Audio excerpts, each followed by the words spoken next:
In our morning rounds, we begin a three-part series about sleep. The government says about a third of American adults do not get the 7 hours of sleep that they should, but it turns out insomnia is more common among women than men. Great. Dr. Charles Czeisler chairs the National Sleep Foundation.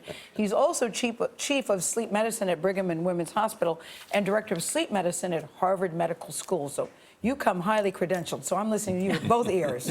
It's funny, the minute you sat down, both Nora and I said, we don't get enough sleep. Do you feel you get enough sleep, Charlie? Yes. You do? We do. But I mean, I take naps, which make a lot of difference for me. Naps are crucial. Exactly right. Crucial. Especially if you're getting up at 3 o'clock in the morning. Well, I don't get up at 3:30, but it's crucial and really is. And sleep, I mean, the point is, you need sleep to be healthy. Yeah. That's correct. Why the difference between women and men? One of the things is that the internal clock that controls the timing of sleep runs faster in women than it does in men. It's only about 1/10 of an hour, but it adds up so that women in general, their internal clocks are set about an hour to an hour and a half earlier than men. And that means it wakes them up earlier in the morning, harder to stay awake in the evening. Mm-hmm. And why is that? Why are women's circadian rhythms faster? Well, we think that it has to do with differences in hormonal regulation. So estrogen will shorten the period of the clock, whereas testosterone, if anything, will lengthen it. What are the myths about sleeping? Well, there's so many myths about sleeping. What are the three biggest? One of them is that we don't need, that we can just power through, we can sleep when we're dead. Right. But of course, we'll get there faster if we don't get enough sleep. And another big myth is the concept that when you're driving along the highway, you can get to highway hypnosis. Mm-hmm. That's actually falling asleep, right. Because you can't sustain alertness. Another one is that if you're in a situation that's boring, that the fact that you fall asleep is because of that, and in fact, it's because you have sleep pressure that's very high. If you're in a boring situation, you've had enough sleep, you won't fall asleep. You might.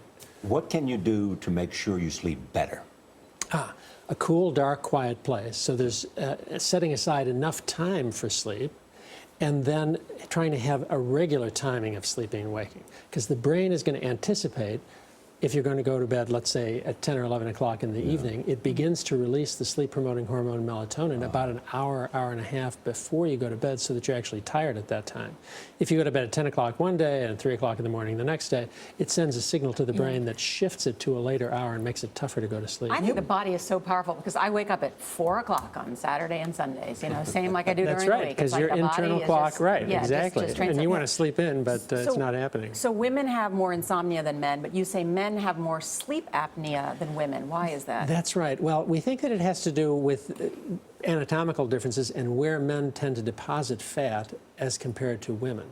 Yeah. And it's so, in their neck? Yeah, it's in their neck. There's only so much real estate in the neck, and so if you crowd out the airway, then you're going to have trouble when you sleep. And so about 1 out of 3 men and about 1 out of 6 women suffer from disturbed sleep associated with breathing, sleep-disordered breathing.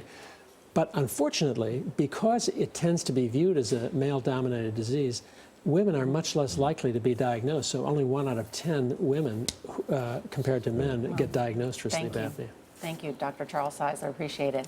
Well, thank you. And I hope you get more sleep. I know. I'm trying to work on it. Thank you.